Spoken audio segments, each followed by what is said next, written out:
Hello అండి. Welcome to our channel. నేను మీ శ్రీ. మనం చెప్పుకోబోయే కథ 'ప్రేమ మజిలీ' సిరీస్. అందులో ఇది ఒక పార్ట్. 'ప్రేమ మజిలీ' పార్ట్ 21. నిన్నే నా భర్తగా ఫిక్స్ అయిపోయాను. నువ్వంటే నాకు చాలా ఇష్టం. నా మీద కూడా నువ్వే ఇష్టం ఏర్పరచుకునేలా చేస్తాను. స్వర నవ్వుతూ భుజాలు కదిలించింది. ఆమె మాటలకి అనిరుద్ధ్లో అగ్నిపర్వతం పేలుతున్నట్టుగా అనిపించింది. స్వర గట్టిగా అరిచాడు వారిస్తున్నట్టుగా. అతని మాటలు లెక్క చేయకుండా స్వర నవ్వుతూ చూసింది. ఇంకొక మాట నీ నోటి నుంచి వస్తే చెంప పగులుతుంది, జాగ్రత్త, వేలు చూపిస్తూ అన్నాడు అనిరుద్ధ్. గబుక్కున రెండు చెంపల మీద చేతులు పెట్టుకుని స్వర భయంగా చూస్తూ, ఆమె వేషాలకి అతనిలో కోపం చల్లారిపోతోంది.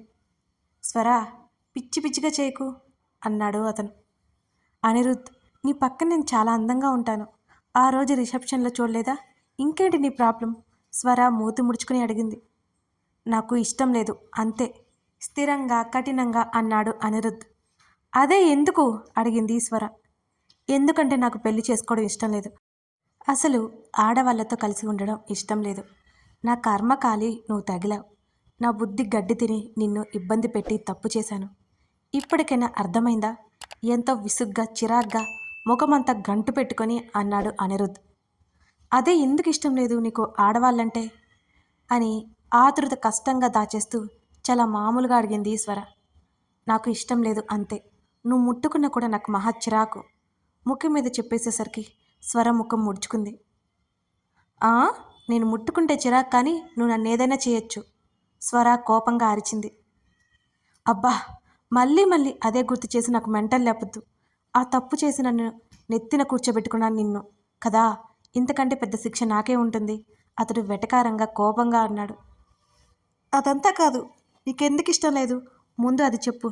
నువ్వైతే నాకు నచ్చావు. నువ్వు కోపిష్టి ముఖమైన కాస్త మంచితనం ఉంది. నీ దగ్గర హ్యాపీగా ఉంటానని నమ్మకం నాకుంది అంది స్వర. Shut up, just shut up. ఆమె గొంతు పట్టుకోవడానికి అన్నట్టు ఆవేశంగా ముందుకు చేతిని తీసుకెళ్ళి ఆమె ముఖాన్ని చూస్తూ పిడికిలి బిగించి పక్కనే ఉన్న గోడకి గట్టిగా కొట్టాడు. స్వర ఉలిక్కిపడి భయం బయటకు కనిపించనీయకుండా జాగ్రత్త పడింది. నాతో లైఫ్ ఇలా ఉంటుంది స్వర. నా నుంచి నీకేం హ్యాపీనెస్ ఉండదు. చివరికి ప్రేమగా నిన్ను ముట్టుకొని కూడా ముట్టుకోను. అర్థమవుతుంది కదా? అందుకే వీలైనంత దూరంగా ఉండు నాకు. మరో సంవత్సరమైనా కాకపోతే మీడియా నుంచి ఇబ్బంది ఉందని నిన్ను భరిస్తున్నాను. లేకపోతే ఎప్పుడో డివోర్స్ ఇచ్చేవాణ్ణి, చాలా సీరియస్గా చెప్పాడు అతను. ఎనఫ్, నీ అభిప్రాయం నువ్వు చెప్పావు కదా, ఇప్పుడు నా అభిప్రాయం విను. కాదు కాదు, నా ఛాలెంజ్ అన్నమాట. నువ్వు నన్ను ప్రేమించేలా చేసుకోకపోతే నా పేరు సుస్వరనే కాదు. లేని డ్రెస్ కాలర్ ఎగరేసింది స్వర. చిచ్చి, ఇడియట్. ఆమె మాటలకి మండిపోయి కసేశాడు అతను. Thank you dear hubby. స్వర పళ్ళు ఎకిరించింది. నా మీద కోపంతో అసహ్యంతో ఉన్న స్వర నాకు నచ్చింది. ఈ స్వర కాదు. ఆమె వైపు మండే కళ్ళతో చూస్తూ ఆమె రెక్క పట్టుకొని లోపలికి పక్కకి లాగి లోపలికి వెళ్ళిపోయాడు అనిరుద్ధ్. స్వర కొన్ని క్షణాల పాటు అలాగే నిలబడిపోయింది. నా మీద కోపంతో అసహ్యంతో ఉన్న స్వర నాకు నచ్చింది, ఈ స్వర కాదు అంటున్న అతని మాటలు అతను ఎలాంటివాడో అర్థమవుతోంది ఆమెకు. స్వర తను చేస్తున్నది తప్పా కాదా అని కొన్ని క్షణాల పాటు మదనపడసాగింది. ఎంత ఆలోచించినా తను చేస్తున్నది సరైనదే అని నిర్ణయానికి వచ్చి గదిలోకి వచ్చింది. అప్పటికే నిద్రపోతూ కనిపించాడు అనిరుద్ధ్. అతడినే చూస్తూ కళ్ళు మూసుకుంది స్వర. ఆమె గాఢ నిద్రలోకి జారుకుంది. నిద్రపోయే క్షణం ముందు వరకు అతడి ఆలోచనలే ఆమెలో. నాకు బ్రతకాలని లేదు, నాకు బ్రతకాలని లేదు, చాకు గొంతు దగ్గర పెట్టుకుని పూడుకుపోయిన గొంతుతో అన్నాడు అనిరుద్ధ్. అనిరుద్ధ్, ప్లీజ్ ఆ కత్తి కింద పడే. స్వర ఏడుస్తూ బ్రతిమాలుతోంది అతన్ని. వద్దు వద్దు, నాకెవరూ లేరు, నేను చచ్చిపోతాను. కత్తితో కోసుకోబోతున్న అనిరుద్ధ్ ప్రయత్నాన్ని గమనించి ఒక్క ఉదుటిన ఆ కత్తి లాక్కుంది స్వర. స్వర రెండు చేతులకి గాయాలయ్యాయి ఆ క్రమంలో. స్వరా, అనిరుద్ధ్ కీచుగా అరుస్తూ పిలుస్తున్నాడు. రెండు చేతుల నుంచి పోతున్న రక్తాన్ని చూసి అతడి కళ్ళు బైర్లు కమ్మాయి. గబగబా ఆమె చేతులకి కట్లు కట్టాడు. స్వర కన్నీళ్లతో నవ్వుతోంది. ఆమె చెంప మీద గట్టిగా కొట్టాడు అనిరుద్ధ్. స్వర ముఖంలో నవ్వు చెరగలేదు. ఆమెను గట్టిగా హత్తుకున్నాడు. స్వరా, స్వరా, ఎంతో హార్తిగా పిలుస్తున్నాడు. అనిరుద్! అతని తలని గుండెలకి హత్తుకుంది స్వర. ఆమె గుండెల్లో ముఖం దాచుకుని రోదిస్తున్నాడు అతను. కట్టుకట్టిన చేతులతోనే అతడి ముఖాన్ని పట్టుకుని అతని నుదుటి మీద ముద్దు పెట్టుకుంది స్వర. నువ్వు లేకుండా నేను లేను అనిరుద్, నేను లేను, నేను అతడి కళ్ళల్లోకి చూస్తూ ఎంతో మృదువుగా చెప్పింది స్వర. స్వర మాటల్లో అతని మీద ప్రేమ అంతా బయటపడుతోంది. అనిరుద్ ఆమె నుంచి దూరంగా వెళ్ళాడు. నాతో ఉంటే నువ్వు సంతోషంగా ఉండలేవు స్వర అన్నాడతను. అప్పటికే అనిరుద్ చాకు ఉండడంతో స్వరకి వణుకు వచ్చింది. గబుక్కున మెడ కోసేసుకున్నాడు. నేల మీద మోకాళ్ళ మీద కుప్ప కూలిపోయాడు అనిరుద్. అనిరుద్! స్వర గావు కేక పెట్టింది. అనిరుద్! అనిరుద్! ఆమె అరుస్తూనే ఉంది. స్వర!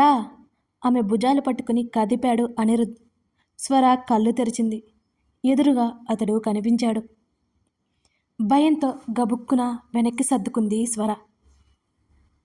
హేయ్, పడిపోతావు! ఆమె భుజాలు పట్టుకుని దగ్గరికి లాక్కున్నాడు అనిరుద్. భయంగా అతడి వంక చూసింది స్వర. కాసేపటికి తేరుకున్నట్టుగా అతడి మెడవైపు చూసింది. నువ్వు నువ్వు బాగానే ఉన్నావా? నీకేం కాలేదు కదా? ఆమె భయపడుతూ అతడి మెడ దగ్గర తడిమింది. ఏమైనా కలొచ్చిందా అని అడిగాడు ఆమె చేతిని పట్టుకొని. అవును అన్నట్టు నిలువుగా తల ఊపి మెడ దగ్గర నుదురు దగ్గర పట్టిన చెమటని తుడుచుకుంది స్వర కంగారుగా. ఏంటది? ఎందుకంత భయపడుతున్నావు అని అడిగాడు అనిరుద్. స్వర మాట్లాడలేదు. ఆ కళ గురించి ఆలోచిస్తుంది. ఆ కల్లో అనిరుద్ధ్కి ఏదో జరిగినట్టు తనకి విపరీతమైన భయం వేసింది. నా పేరు అన్నిసార్లు పిలిచావేంటి అని అడిగాడు. అనిరుద్, నీకేదో అయినట్టు కల వచ్చినట్టుంది నాకు. ఎంతో భయపడుతూ చెప్తున్న ఆమె వైపు కొన్ని క్షణాల పాటు అలాగే చూశాడు. తనకి ఏదో అయినట్టు కల వస్తే ఆమెందుకు భయపడుతుంది? తనకేమైనా అయితే ఆమె తట్టుకోలేదా? నిజంగానే తనంటే ఇష్టమా? స్వర వైపు కళ్ళైనా ఆర్పకుండా చూస్తూ ఆలోచిస్తున్నాడు అనిరుద్. ఆమె పిలవడంతో తేరుకుని మంచినీళ్ళు అందించాడు. గబగబా నీళ్లు తాగేసి ఊపిరి తీసుకుంది స్వర. అది కలని తనకు తాను నచ్చజెప్పుకోవడానికి ప్రయత్నం చేస్తోంది ఆమె. స్వర, ఏం కాదు, డోంట్ వర్రీ, అదంతా కలే, మర్చిపో. నీ ఎదురుగా నేను బాగానే ఉన్నాను కదా ఆమె భుజం చుట్టూ చెయ్యేసి తడుతూ అన్నాడు అనిరుద్. స్వర తల ఊపింది. కళ్ళ ముందు అనిరుద్ కుప్పకూలిన దృశ్యం కనబడుతోంది ఆమెకి. అలాగే కళ్ళు తెరుచుకుని సీలింగ్ వైపే చూస్తోంది స్వర. ఆమెనే చూస్తున్నాడు అనిరుద్. ఆలోచిస్తూ నిద్రలోకి జారుకుంది స్వర. ఆమె తన గురించి అంత కంగారు పడ్డం అతనికి ఎలాగో ఉంది. చిన్నప్పటి నుంచి ఒక అమ్మాయి తనకి ఇంత దగ్గరగా రావడం ఇదే మొదటిసారి. స్వర విషయంలో తను ఎందుకింత బలహీనంగా ఉన్నాడు? ఆమెకి ఇష్టం లేకుండా బలవంతం చేయడం కళ్ళ ముందు మెదలగానే ఒక్కసారిగా ఉలిక్కిపడ్డాడు అనిరుద్.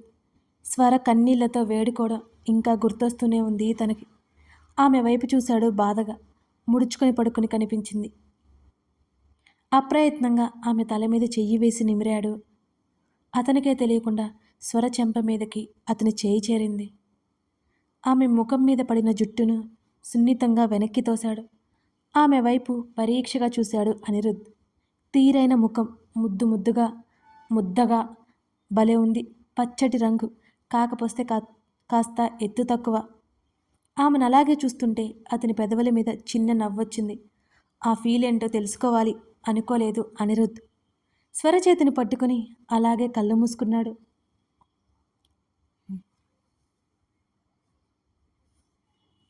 ఉదయాన్నే తల భారంగా అనిపించడంతో కళ్ళు తెరిచింది స్వర. ఎవరిదో ముఖం కనబడగానే ఉలిక్కిపడింది. అనిరుద్ దగ్గరగా ఉండడం చూసి ఊపిరి తీసుకుంది.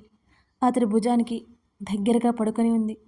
అమ్మో, చూస్తే చంపేస్తాడు ఈ రాక్షసుడు అనుకుని లేవడానికి ప్రయత్నం చేసేసరికి అనిరుద్ చెయ్యి ఆమె చేతిని పట్టుకొని ఉంది. ఈ మానవుడేంటి నా చేతిని పట్టుకున్నాడు? రాత్రి ఏ పీడకలో కని భయపడ్డాడో ఏంటో. అనిరుద్ వైపు జాలిగా చూసి మెల్లిగా అతని చేతిని విడిపించుకుంది స్వర. ఇంతలో అతను దగ్గరికి లాక్కున్నాడు. స్వర అదిరిపడింది. అతడి ముఖం వంక చూసింది. ఇంతకీ అనిరుద్ ఎందుకలా చేస్తున్నాడు? కథ కొనసాగుతోంది. ఈ కథ మీకు నచ్చినట్లయితే తప్పకుండా లైక్ చేయండి. అలాగే మీ స్నేహితులకి, ఫ్యామిలీ మెంబర్స్కి అలా షేర్ చేసేయండి. ప్లీజ్ నచ్చితేనే చేయండి. సబ్స్క్రైబ్ చేసుకోండి. మొత్తానికి లైక్ చేయడం మాత్రం మర్చిపోకండి. Thank you for watching this video. మరో ఎపిసోడ్తో రేపటికి కలుద్దాం. టాటా.